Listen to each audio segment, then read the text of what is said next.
Alman rəssamı Albrecht Dürer'in 1508-ci ildə çəkdiyi Dua edən əllər tablosunun maraqlı hekayəsi var.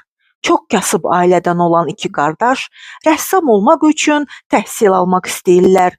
Öz aralarında qərara gəlirlər ki, bir qardaş təhsil alsın, ikincisi isə ona maddi yardım göstərsin. Ona görə böyük qardaş filiz yataqlarında çalışmağa başlayır. Kiçik qardaş təhsilini uğurla başa çatdırıb çox məşhur bir rəssam olur. Evə dönüb hamını qonaq çağırır. Qardaşının şərəfinə badə qaldırıb ona minnətdarlığını bildirir və deyir ki, qardaşım, indi təhsil alıb rəssam olmaq növbəsi səndədir.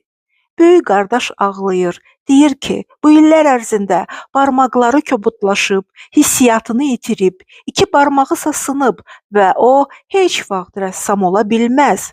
Tablodakı əllər həmin qardaşın əlləridir.